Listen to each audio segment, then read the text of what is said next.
Where is that's enough? Y'all can't talk when I'm talking. Enough. You know, Facebook is so. There I go. Facebook. Who thinks Facebook will be here in 5 years?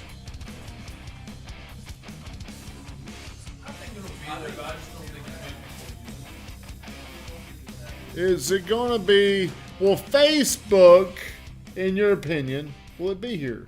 Do you use Facebook? Not really. I mean, I haven't linked. Young people, I think. No, we don't use Facebook. Noah, do you like Facebook? No. What's your favorite one? Instagram. Instagram, but that is Facebook. TikTok. Facebook owns Instagram, correct? They bought them. Josh, you're a TikTok person. What are you? Instagram. You're an Instagrammer. Old timers like me and Van, I think, do like Facebook. What do you think, Van? Will Facebook be relevant in 5 years? Very doubtful. Very doubtful. Ain't it amazing how things... Hey, KK, do you use Facebook? Yes. Are you? Do you think Facebook will be relevant in 5 years? Yeah. You do. Around for a long time. She thinks it will be. It has been around for a long time. We'll see. Do you feel, is it the next MySpace? Do you feel like they've done things to hurt themselves? Right. Like what? Ads. Ads. I don't know. I've got on this discussion. Good morning, everybody. Welcome to the Morning Grind. Please like, comment, share the stream. Do me a favor. Help me get my name out there.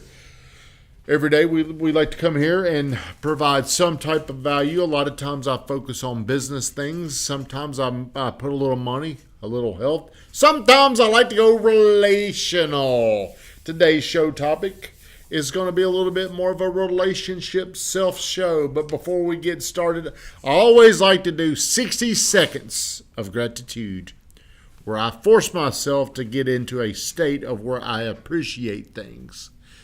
What's wrong, Josh? And here's something I'm very thankful for. Good morning, Sam, the picture man. We got boxing tonight, and I hate to go there. I hate it.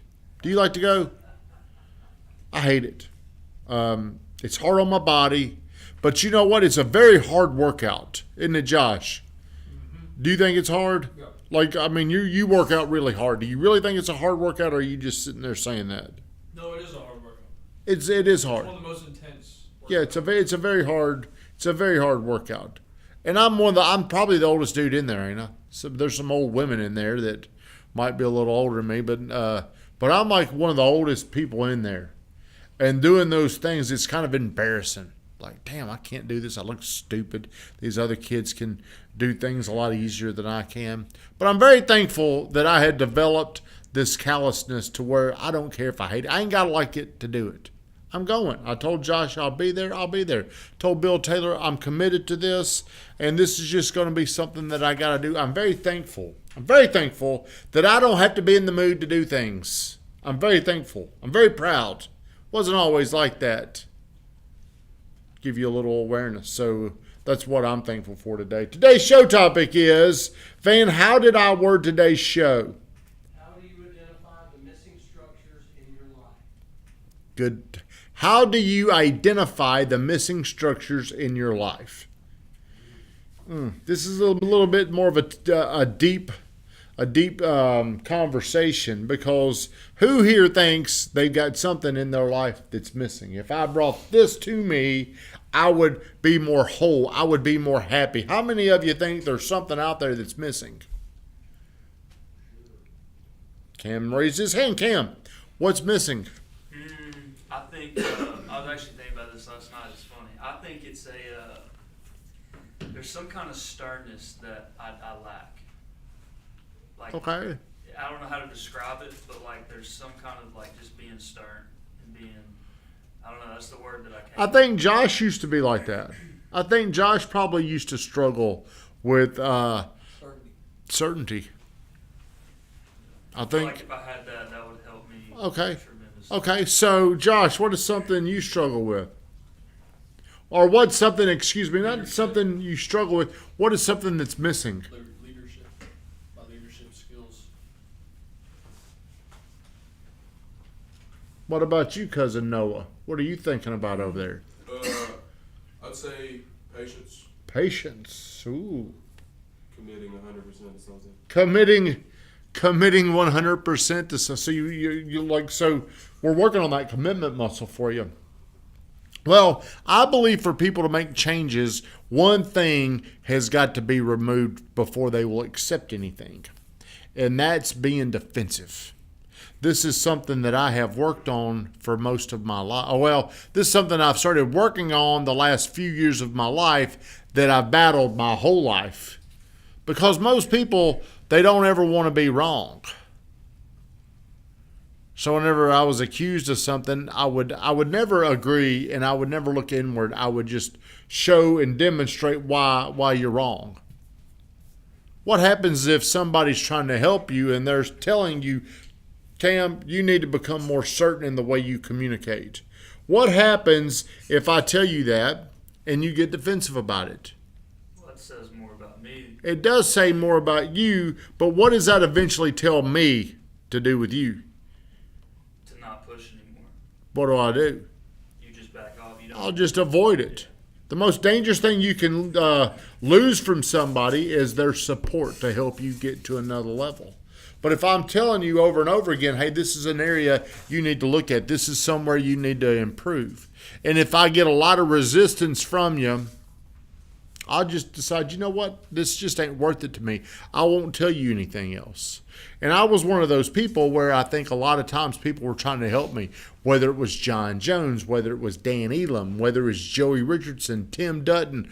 All these people were in my life, and they were just telling me simple things that would help me get to the next level, but I was always smarter than that. And I would always tell them why I'm doing it this way and why what you're saying won't work or why this won't work for me.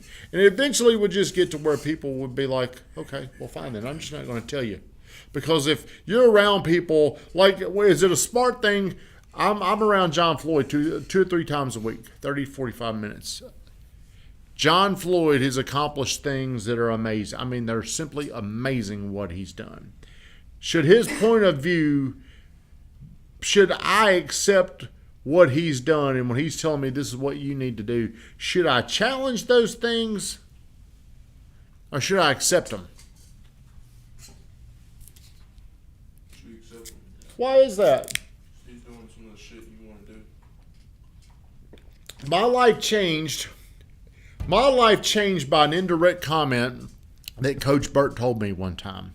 I don't know if he was just telling me this to get me to do it or if he was just telling me this for him.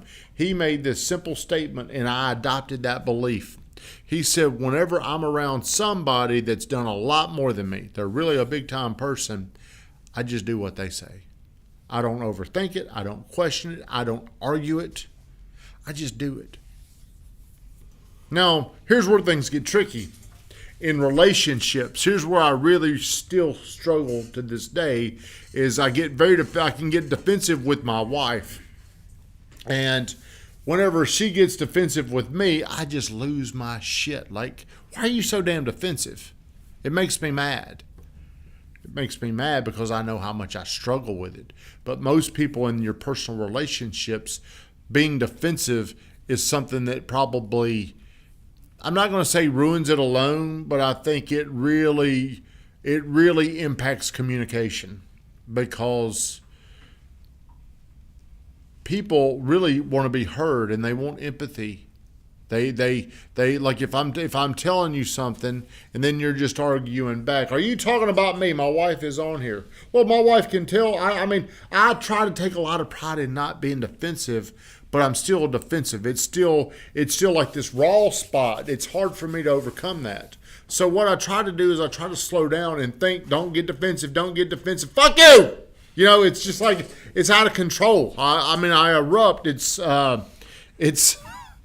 uncontrollable. I know exactly what you mean. Why? Because I'm the same way. Are you? Like Josh got really, really defensive and mad at me because I didn't want to do his TikTok game the other day. Who thought that was a great game he played? Thought it was what? The TikTok scene. I just didn't understand it, but I understand. I still do you now. It still was TikTok, yeah. Do you know which one I'm talking about? Did you like it? No. Do you regret it now, or do you still think it was good? I mean, I think it was good. I don't care. It's all right. But Josh was getting defensive. Why were you so defensive, Josh? See, I wanted you in. because you wanted me in it. So did you instead? So what he did is he was just getting defensive. Well, I've gotten a lot of attention on that, by the way. have you? Yeah. All right. So many people are like, bro, did you really spend 30 grand? I don't think they did. I don't think Oh, so. hey, I don't think so, Josh. I know you don't. It's fine. But I Thank do you. know. Do you? Yeah. See how easy it is to get tricked into being defensive? But where defensiveness kills it, usually defensiveness. If you can just remember this one thing, defensiveness is the most threatened in the closest relationships. Like if you didn't know me at all, and I were saying, well, that was a dumb idea, you wouldn't care. But the defensiveness really rises when it's somebody that you like, somebody that you respect, a husband, a wife. Those opinions, we're very raw. We're very, it's almost like we're so reactionary to it. But I want you to think about this today. Can I go have a direct conversation with you and tell you what I think you need to do without worrying about you being defensive with me? Can I? Do you ever get defensive? I do sometimes, but I definitely, since I've been working here, I've improved 100% in that area of my life. Okay, well, I think it's one of these soft skills that I try to teach you guys. It's just a form of communication. And where it should really, really be worked is at home with the other people. Like, do you get real defensive with your mom, your family? Do you have a sister? I do have three sisters. Are you defensive with them? Or Sometimes when they really like aggravate me. Okay. Well, I wanted to talk about this today because I'm still battling. How do I get better at this? What is it that I need to remove in my life? What is this barrier? Why am I defensive with my wife if she says something? Like, I'll be like, if I'm in the kitchen and she's in the bedroom and I've got the water on and I'm doing something, my wife does not have a loud voice. She might think she's got a loud voice, but she's in there and I can't hear the water's going. And then she might say something that's kind of stern to me and I get defensive about that. I don't like this thing I hate this thing about me. Josh, how can I improve it? How can you improve hating or like being defensive? Mm-hmm. Not care for the people as much. I like that, Josh. We'll quote that. Good job, buddy. Don't care. Well, I think it all begins with awareness. Yeah, it's actually a compliment whenever you're defensive at somebody. Oh, Josh says it's a compliment when you're defensive because it's because that's how much you could be I told that right. to Zena and she was like, "Shut up." Yeah, but the other person, whenever you're defensive, does not take it as a compliment. No, absolutely. It's so if you're in relationships where you're always in a fight, where things are always dramatic or there's always problems, it could be the simple fact that you're just so defensive the other person doesn't feel like they can communicate with you. So, Von Grafton, shut us down.